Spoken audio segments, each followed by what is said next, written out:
Welcome to the Thrive for Life podcast. I am your host, Adrienne Kawabata, and I am so excited to have you here today. I'm a doctor of physical therapy, specialized in orthopedic conditions, but most of all, I'm just a passionate mom that's part of the healthcare team, and I want to share these fun and insightful conversations that I have with a variety of experts. We share up-to-date medical information and current best practices, all related to improving our health that's way better than your doctor Google search. From strength training and tips for runners, ways to stay strong and pain-free as an active and busy mom, optimizing your nutrition, recovery, and so much more. I hope this podcast helps guide you towards thriving in this life you're in, and thank you for listening in. Now, let's get to the show. On today's episode, I am joined by Brooke Czarnecki of Intentful Nutrition. Brooke is a registered sports dietitian and run coach, and she is passionate about helping runners and athletes stay properly fueled to not only perform better, but to stay healthy throughout our life. We discuss challenging times during her pregnancy, tips to help runners know if they are fueling efficiently, common eating issues with runners, why you shouldn't freak out if the numbers on the scale increase with a change in your diet, and so much more. Seriously, this episode is packed with information, and I hope you guys enjoy it. Stay tuned. Hi, Brooke. How are you today? Welcome. Thank you, Adrienne. Thanks so much for having me. I'm doing great. Happy to be here with you. Yeah. You just got back from a big move from Alaska all the way to Missouri. Are you all settled in now? Yes, we are most of the way settled in. Thank goodness. It was quite the trek. We were 13 days on the road of like 7 hours of driving every single day. So it's been really nice just to like be in one location, have all our things back. Thankfully, our things got shipped pretty quick, so we weren't without our things for too long. But yeah, we're feeling good. Awesome. And how is this time of year in Missouri? How's the weather? Well, for us Alaskans, it's quite warm, but it's nice. We're adjusting to the heat. It's like sunny every day, 70s, 80s. So, like I said, that's like about as hot as it gets in Alaska. We only see that, a couple days a year. So for this to be the norm, it's like, okay, we gotta adjust, but we're doing all right. Awesome. Well, if you ever make it out to Hawaii, it's pretty temperate the whole year round. So funny that you say that, because like on our Alaska bucket list was like, we have to go to Hawaii. And we did. We went to Hawaii in December. We went to Maui. Nice. And it was just paradise. Like I want to go back there so bad. It was amazing. Well, whenever you're ready, you have to let me know. Okay. Well, first, thank you so much for being here on my podcast. This is my first podcast, so I really am excited to have somebody on board and somebody completely out of my my field. I'm a physical therapist, and integrating some kind of nutrition dietitian into my practice is going to be such a valuable asset. So thank you for agreeing to be on here today. So Yeah. why don't you go ahead and tell our listeners a little bit about yourself and why you started your business? Absolutely. So my name is Brooke Czarnecki. I'm a registered dietitian. I specialize in endurance sports and also disordered eating and eating disorders. So I got into my business. I started my business right out of college, essentially. I really saw a need for more education around like proper nourishment within the sports community. There's a lot of diet culture out there. When I say diet culture, I just mean like, a lot of people are all about fasting and low carb and all the things. And there's just not a lot of like really good education out there that's fact-based. Out in the world. So a lot of, why I started my business is to help spread the word about proper fueling and also having a positive relationship with food, because a lot of athletes, runners especially, which is most of the people that I work with, have a very negative relationship with food. They use running to compensate for, their diet. And I just want to create more balance in people's lives when it comes to their nutrition, so they don't feel like they're either all in or all out. So that's, a lot of what I do. And I use, I have a lot of personal experience too with disordered eating. And so I also come from that background. But with my education, with my personal experience, I feel like I'm able to serve my clients really well. So I love what I do. I've been doing it for about 3 years now, and it's great. That's awesome. That's awesome. So tell me, I know you are currently pregnant, and Mhm. how many weeks are you right now? So tomorrow, you can tell it's my first because I know exactly like how many weeks I am. Tomorrow I will be 27 weeks. So one more week of the second trimester. Yeah. How have you been feeling overall? Pretty good. First trimester, rough in terms of energy levels, but thankfully I was only nauseous for a couple weeks and never threw up or anything, so I feel pretty lucky. Second trimester has been honestly like great. I've definitely pared down, my running a lot just for comfort reasons and energy levels. I just haven't been super energetic.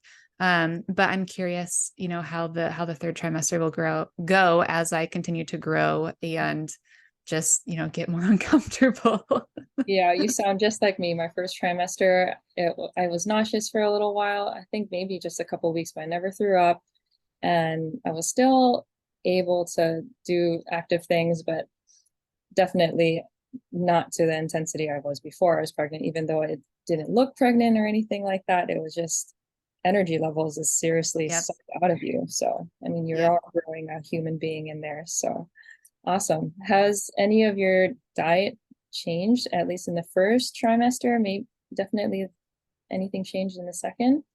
Yeah. So first trimester, honestly, it was just about getting through it. Like, and this is what I tell my clients too, that I don't work with a lot of pregnant clients, but a couple of my clients that I worked with previously are now pregnant. So they've come to me just for some general advice. And the best advice that I give and that I gave to myself, that I tried to, give to myself, was you just got to eat what sounds good. Something is better than nothing. I was doing a lot of carbs, not a lot of protein. And you just kind of have to trust the process, like that's what the first trimester is about, is just getting through it nutritionally. I relied on a lot of dairy products for my protein. I really couldn't do any eggs. Chicken was so bad, like pork, beef, like I really couldn't do much of that stuff. So I had a lot of dairy based proteins, cold proteins, because that can help with nausea, is just drinking cold things or eating cold things, Okay. because the scents aren't like going up your nose when it's like steaming and stuff like Mm, that. mhm. Okay. Um, and then, like I said, just it was a lot of carbs, like all the bagels, all the toast, Yeah. um, and a lot of ginger. I had a lot of ginger Yeah. for the Yeah. nausea. So, Yeah. Lemon ginger tea was like my go-to for sure. And some yeah. honey. Awesome. Okay. And well, you kind of spoke about what made you go into dietetics a little bit. Mhm. But was it specifically you got into endurance athletes because you are yourself an endurance athlete, or was there a reason why you got into that niche? Yeah. So this is actually my second niche. I first started out working with perimenopausal women, and Okay. I did that because, well, I was experiencing like a lot of my aunts, my mom, they were all going through that time frame, and they were like, what the heck is going on with my body? Like, people don't talk about this. Mhm. And so that really piqued my interest, and I started working with that population, also because that population has been really inundated with the diet culture messaging and the yo-yo dieting, and like, try this new diet, try this, try that. So I felt that there was a large need to serve that population. What I found though is that I really did have trouble relating to them because I was not a middle-aged woman. Like, I am in my 20s. um but I really liked working with perimenopausal women who were also endurance athletes, because I could relate to that population and I knew more of that lifestyle. So I did transition my niche after about a year of working with perimenopausal women, to working mostly with endurance based athletes. And because, yes, I can relate a little bit more. I understand that lifestyle. And honestly, like, when you think about nutrition, with endurance sports, like there's a lot more purpose behind your nutrition. So I just like having, that athlete mindset where it's like, I'm fueling my body for my activity. It's super fun to think about it like that. And I'm really into helping athletes like perfect their fueling plan. So that is, why or how I got into working with endurance athletes. Yeah, I can totally relate. That's really cool. Because I almost enjoy food even more when I know it's like, oh, this is really going to help my performance and make me feel better. And it kind of just is an interplay with the two. It's directly correlated to each other. Yep. Yeah. Yeah. And that's what's so cool is there's function and there's purpose behind what you're doing when you're relating it to athletics. I mean, there's lots of, you don't have to be active for your nutrition to have a purpose, but it does give it a different spin. Yeah, for sure. And there's so many aspects to affect our performance. And I mean, strength training is something that I'm into for my athletes. So, but there's a whole other aspect of what makes your performance either peak or not. Whether you don't perform or you underperform. So nutrition is a huge aspect of how you're going to perform. So that's really cool. Can you give us some tips on how to help runners to know if they're fueling efficiently? Yes. This is one of the biggest things that I talk about on my Instagram. I'm really passionate about making sure runners are not underfueled, because that is the number one issue that I see in my practice is underfueling, whether that's intentional or unintentional. I find that, a lot of times it's unintentional because you're not getting hungry. So one of the first red flags to know, like, okay, am I fueling properly is like, okay, let me start over. Symptoms of underfueling. Yeah. Low appetite or no appetite, constipation, like constipation is not going to the bathroom every day. Low energy. So you feel like you have like these energy slumps in the afternoon where you're like, I need to take a nap at 2 o'clock in the afternoon.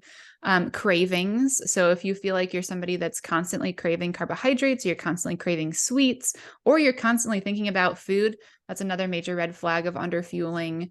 Other more like physiological based things is like lack of sleep. So if you're not able to sleep well at night, you find yourself waking up in the middle of the night frequently, you have night sweats, you're cold all of the time, you lose your menstrual cycle. That's a really big one. All of those are signs and symptoms of underfueling. And when I work with my athletes on increasing their overall intake, some of the things that we see almost immediately is an improvement in sleep, improvement in the gut function. So the constipation goes away. I also have a lot of athletes tell me like, I suddenly became sensitive to gluten and dairy.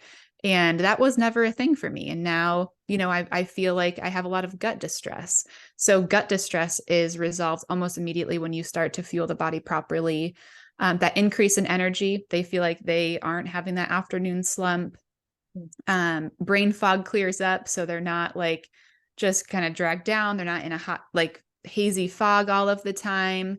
And there was another one that totally just slipped my mind, but those are some of the things that I see in my practice in terms of like, how do you know if you're not eating enough versus if you are eating enough without having to track calories? Yeah, I think I remember seeing that post of yours. You also added mood swings was another one. Oh my gosh, yes. Thank you for bringing that one up because that one is huge. Especially also like mood disorders. So anxiety and depression is, really prevalent. And not to say that by eating enough food, you're going to cure it. But what I do see is a major improvement in symptoms. So a lot of times, when your blood sugar is low, you're more anxious. So I see a lot of times where my athletes will tell me, I just feel a lot more balanced throughout the day with my mood. I feel like I can tackle stress a little bit easier. I don't feel like I'm, on the verge of a breakdown every moment of the day. I just feel like I can handle my emotions a little bit better. And I know for me personally, my anxiety is so much worse when I'm not eating enough. And that was really hard for me in my first trimester because it was hard for me to eat enough in my first trimester. And so my anxiety was a lot worse, also the hormones, but just, those kinds of things are all tied into your nutrition. That's really interesting. Awesome. So I have a patient that he's an older elite level cyclist, and he has been since for 30 years or so. And um, he always had questions about his diet, and I was like, I really need to connect him with a local dietitian. So I met a really great one. She does work with endurance athletes. So this is before we met. So just saying. um, and one of the key things that she found in his diet was that he was not eating enough carbohydrates. And in between, like, because he would be actively seeing her while he was seeing me, and he's like, she wants me to eat all these carbs, and like, I'm worried that I'm going to gain weight. And then, so I think that right now he's in this struggle of, he sees the scale increasing, and as a cyclist, he wants to maintain a certain level of weight because he's associating it with a level of performance. If I'm heavier, it's going to be harder. But on the flip side of things, she's trying to change his mindset on like, but you may have more energy to do these longer rides, because every weekend he's at least cycling 2+ hours. So Yep. He's going to need that fuel. So have you seen that anxiety in people that are an endurance athlete and having trouble with seeing the numbers on the scale increase? Totally. Yes. I'm so glad that you brought that to the conversation. That's probably, again, one of the things that is the hardest struggle to get through when you are on this journey of fueling your body for performance, even just fueling your body for day-to-day nourishment. Increasing carbohydrates is a very common recommendation that I have as well, because we're in this low carb craze right now in just society. So athletes, this does not apply to athletes. Like, athletes need enough carbohydrates to sustain their energy levels. And upwards of 50% of your diet needs to be carbohydrates. And I'm not talking like carbohydrates from, potatoes and your fruits, like carbohydrates from rice, from bread, from pasta. You got to have those hearty carbohydrates. And with that, oftentimes does come weight gain, not always, but because carbohydrates store more water in the body. So a lot of times it's an immediate water retention. And then other times athletes do need to gain weight to be properly nourished. And my statement that I always come back to with my athletes that have a lot of anxiety about weight gain, which understandably so, we live again in a society that values a thin body, and we associate having a thin body with being faster, being stronger, especially in the cycling world. But I tell them, if you are properly nourishing your body, you're not overeating, and you gain weight, that means that your body needed that weight to be at its strongest self, at its highest performing self. So your body is not going to put on unnecessary weight, again, when you are properly nourishing your body, when you're eating enough energy or calories to support your training. Yeah, that makes a lot of sense. And it's a big mental shift for these athletes. So I'm really glad that you brought that up too. Thank you. All right, what else do we have? So what are the most, you already touched on this, but what are some of the most common issues you see in eating with your runners? Yeah, so definitely the under eating, again, whether intentional or not. The low carbohydrate craze is huge. A lot of times I see the clean eating trend, right? That's like a huge thing right now is I'm trying to eat clean. I'm trying to eat minimally processed foods, which is wonderful. But a lot of times that gets taken too far, and people aren't eating things like pasta or things like rice, or they're eating a ton of fiber. And what happens when we're eating too much fiber, because there is a such thing as too much fiber. I know that there are people out there that will be like, there's no such thing as too much fiber. Yes, there is, especially with athletes. What I see is that they start filling up on fibrous foods like fruits, veggies. They're eating these big salads for lunch, and they're like, God, I'm so full. Like, I'm so full. I'm so bloated. There's no way that I'm under eating. And I'll take a look at their food log, and I'm like, well, hey, you're eating 2 salads a day. That means you're eating a lot of fiber. That means you're getting a lot of gas creation in your body. And so it's a false fullness. You're getting full from fiber, but you're not getting full from adequate calories or adequate energy. So that's probably one of the biggest things that I see in terms of like, a prime example is just eating way too much fiber and not enough calories, overall calories, because you're getting full on that fiber. And then you're getting those GI, issues from that. Oh, that's really interesting. That makes a lot of sense though, because you feel full, but you're actually undernourishing because the quality of things that you're eating is just not full with the nutrients that you need. Totally. A lot of like high fiber foods are also very low calorie foods. So, for somebody that it's like the weight loss hacks, like that's a weight loss hack, right? But that's not the point of fueling your body for sport. Like we're not trying to lose weight. We're trying to be strong and fuel our body properly. So Yeah. it's really easy to get caught in that trap. Yep. And we don't want to fall in traps. We want to create lifestyle habits that are sustainable, right? Because that's the I don't know what the right word is, diet, your eating style, your however we're gonna say. It's It is something that we diet for can, sure. yeah, diet, Yeah. that something that we can stick with, that we enjoy, that's sustainable, that's matching the demands of what our life is at the present moment. So with Totally. that, like in your experience, how long does it take to establish a new habit slash eating lifestyle diet? It totally depends on the person. Mm. Some people that I work with, it's like immediate. All they needed was to sign up with me, to work with me to make these shifts because they were ready. They felt like they knew they needed to do it. And other people, it takes a little bit of time because there's some hesitation. There might be some history of like an eating disorder or history of a diet, and they have a lot of beliefs that we have to break down before they can really fully embrace, nourishing their body adequately. And so it really depends on the person, but I typically have my athletes sign on with me for at least 3 months to start because any sort of behavior change is going to take time. So, that's why these like 30-day quick fixes don't stick because they're not long term.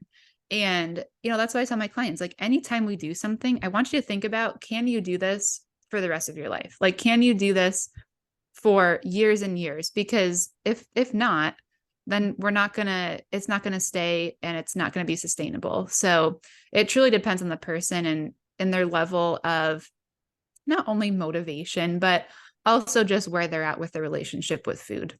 Mm-hmm. Great. So we have a couple like 4 questions that we got from the poll that I put up on Instagram. If we can just quickly go through them. They had some good ones and one fun one. So the first one was, where/how should I start to work on my diet? It's holding back my fitness. Yes, this is like a really like basic and like there's so many different ways we could go about this, but some of the first things I work on with my clients is consistent eating patterns. So if you are somebody that is currently skipping meals or you're currently skipping snacks, start there. Like commit yourself to 3 square meals a day and no ifs, ands, or buts. Try not to go more than 3 to 4 hours without eating. That's one of my very first, I don't want to say rules, but guidelines that I implement with my athletes, because if you are going this long without eating, you're not getting enough energy into your body to then have, the performance benefits that you want. So consistent eating patterns is definitely the first place I would start, and tell yourself, okay, I'm not going to go more than 3 to 4 hours without eating, and I'm not going to skip any meals today. Okay. Interesting. So if this person, let's say, isn't hungry, but it is at that like 4 hour mark, do you recommend somebody to fuel with something small? I do. Yep. Because that's where that underfueling comes in, right? Like when you're underfueled, oftentimes your appetite just isn't there. And so I'll have athletes tell me like, I can't fathom eating something in the morning because I'm just not hungry. And I say like, that is a telltale sign that your metabolism is slow. Like it needs to be revamped and reinvigorated. So yep. Even if you're not hungry at that 4 hours, eat something anyway. Okay. Waking up hungry is a great thing then. It is. It's a sign of a very healthy metabolism. Okay, cool. I woke up hungry this morning and I did have a great bowl of cereal. Okay. Speaking of breakfast, brownies for breakfast, yay or nay? I mean, I'm all about it. Like, there's no rules here, like have some brownies if you want some brownies. Of course, I'm going to encourage you to have it with, like a protein and a fat to make it satisfying and balanced. Because a brownie for breakfast is going to go right through you and you're going to be hungry in like 30 minutes. So, add some nuts, add some peanut butter, Yeah. have some yogurt or something with it. But yeah, spice it up. Yeah. So round it out. Okay. And how long before should I fuel for a run? Is it okay to run fasted if it's just a couple miles? Yeah, so I'm never a fan of fasted running, especially for women and our hormones. It just puts a lot of stress on our body, and we fast every single night. So the benefits of fasting are there at nighttime. Um, and then, so I always encourage something, even if it's small, like a handful of pretzels or a couple pieces of graham cracker or crackers, um, a banana, like just something super small. It will help, even if it's only for a couple miles. Mhm. Always encouraging something. And then you can do this leading right up to your run or right up to your exercise. And there's some days where I'm like running out the door and I'm putting some like gummies in my mouth or something. So I typically tell people try to get something within that hour before you're heading out. And, you can have it right up to 2 to 3 minutes before you leave, as long as it's something that's carbohydrate based. So carbohydrates are the easiest to digest. Again, they are our body's primary energy source, especially for runners. That's the fuel. That's literally the fuel that your body is running on.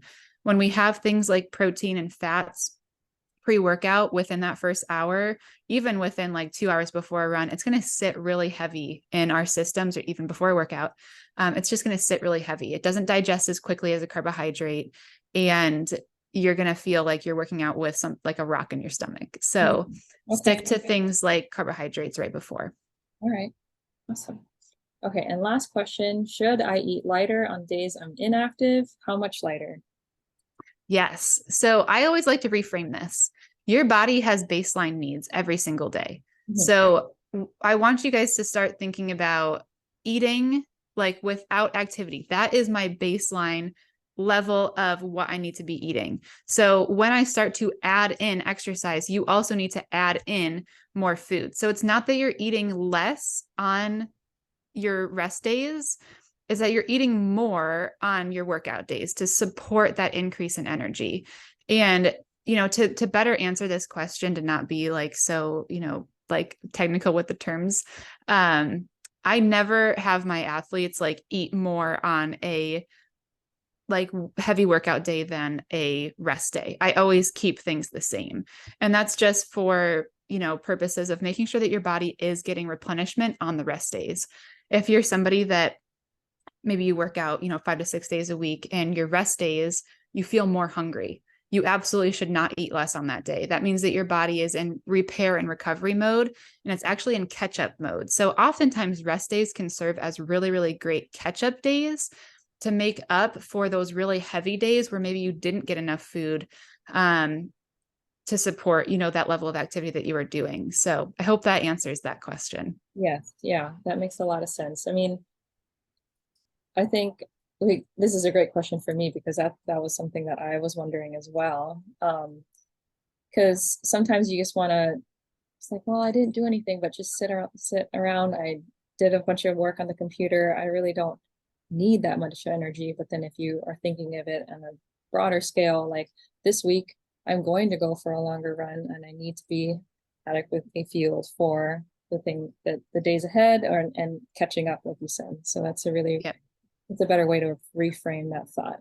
Great. absolutely.